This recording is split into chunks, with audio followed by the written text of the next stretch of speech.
నిధులు పక్కదారి పట్టాయి. జగమెరిగిన సత్యం. దాంట్లో ఎవరికి కూడా ఎలాంటి అనుమానాలు లేవు. ఇంకా బాధాకరం ఏమిటంటే, దురదృష్టం ఏమిటంటే, కేంద్రం ఇచ్చిన నిధులు కేవలం వాళ్ళు అడిగిన వివరాలు ఇవ్వలేక ఆంధ్ర రాష్ట్ర ప్రభుత్వం ఆ యొక్క కేంద్రం దగ్గర పెండింగ్ ఉన్నాయి.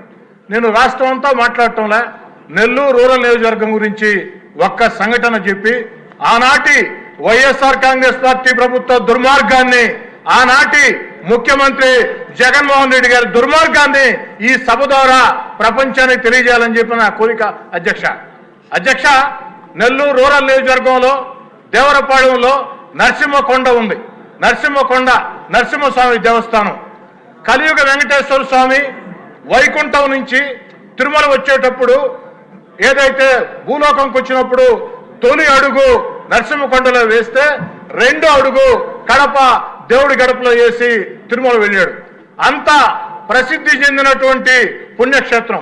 ఆ పుణ్యక్షేత్ర అభివృద్ధికి ఆనాటి ముఖ్యమంత్రి గారు చుట్టూ తిరిగి అభివృద్ధికి నిధులు ఇవ్వకున్నా నేను నాకున్న వ్యక్తిగత సంబంధాలతో ఆనాటి భారత ఉపరాష్ట్రపతి, ఈనాటి మాజీ ఉపరాష్ట్రపతి వెంకయ్యనాయుడు గారి సహకారంతో వెంకయ్యనాయుడు గారు తన పదవిని ఏదైతే పూర్తయ్యే కాలంలో ఆఖరి లేఖ కేంద్రానికి రాశాడు.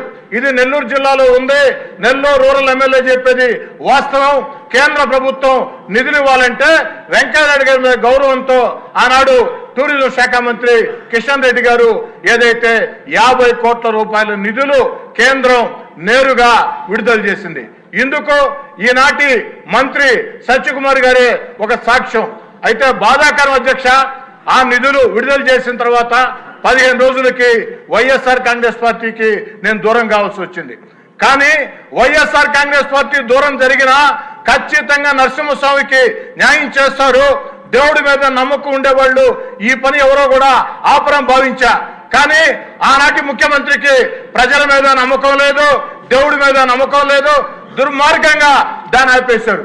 అనేక సార్లు ఆనాటి ముఖ్యమంత్రి పేషి అధికారులకి, ఎందుకంటే ఆనాటి ముఖ్యమంత్రి పేషి అధికారులు ఫోన్లు చేస్తే ఫోన్లు ఎత్తుకోరు. ఎమ్మెల్యేలు ఫోన్లు చేస్తే గుడ్ మార్నింగ్, గుడ్ నైట్ మెసేజ్లు పెట్టి ప్రతిరోజు కూడా వెంటబడినా అతిగెత్తి లేదు. ఈ రోజు అది ఏ స్థాయిలో ఉంది, ఎక్కడ ఉంది? ఏదైతే నెల్లూరు రూరల్ నియోజకవర్గంలో ఒక భారతదేశంలోనే విశిష్ట దేవస్థానం దేవరపాడెం నరసింహకొండ దేవస్థానం కేంద్రం ఇచ్చిన 50 కోట్ల రూపాయల డబ్బులకి రాష్ట్రం డిపిఆర్ ఇచ్చిందా లేదా? దానికి కనీసం ఇప్పటి ఆర్థిక శాఖ మంత్రి గారైనా చర్యలు తీసుకొని న్యాయం చేస్తారా లేదా? నా మాటలు ముగించే ముందు ఒక మాట అధ్యక్ష, నెల్లూరు చెరువు ఒడ్డున పవిత్ర స్వర్ణాల చెరువులో అమృత్ పథకం కింద ఆనాటి ముఖ్యమంత్రి చంద్రబాబు నాయుడు గారు 2014-19 ముందు, అదేవిధంగా పొంగూరు నారాయణ గారు ఎంతో చొరవ తీసుకుని నిధులు విడుదల చేశారు. ఎన్టీఆర్ నెక్లెస్ రోడ్ అని చెప్పని. కానీ కొంతమేరకు పనులు పూర్తయిన తర్వాత ప్రభుత్వం మారింది, ఆ పనులు ఆగిపోయినాయి. అయినా దాన్ని పూర్తి చేయాలని ఆనాటి ప్రభుత్వం ఎన్టీఆర్ గారి పేరు ఉంటే నిధులు విడుదల చేయదని నేను ఎన్టీఆర్ నెక్లెస్ రోడ్ మరియు గణేష్ ఘాట్ అని ఆనాటి ప్రభుత్వం తృప్తి కోసం అదనంగా పేరు చేకూర్చి అనేక ప్రయత్నాలు చేసిన తర్వాత టెండర్లు పిలిచారు. కాంట్రాక్టర్ టెండర్ వేశాడు. కాంట్రాక్టర్ టెండర్ వేసిన తర్వాత అగ్రిమెంట్ చేసుకున్నాడు. కానీ పనులు ప్రారంభించాల. ఇది ఎంతవరకు న్యాయం? నేను అడిగేది ఒకటే, అమృత్ పథకం రాష్ట్ర ప్రభుత్వం డబ్బు కాదు, కేంద్రం డబ్బు. మ్యాచింగ్ గ్రాంట్ మాత్రమే రాష్ట్ర ప్రభుత్వం. ఏదైతే నరసింహకొండ దేవస్థానం 100% కేంద్రం డబ్బు. అమ్మ పెట్టదు, అడుక్కు తిన్నది అన్నట్టు ఈనాడు ఆనాడు చేసే ప్రయత్నాలకి అడ్డం పడ్డారు. ఈనాడు ఈ యొక్క ప్రభుత్వంలోనైనా ముఖ్యమంత్రి గారిని, ఆర్థిక శాఖ మంత్రి గారిని, పొంగూరు నారాయణ గారిని ప్రత్యేకంగా కోరుతూ ఉన్నా ఆ పనులు మొత్తం కూడా పూర్తి చేయాలని చెప్పారు.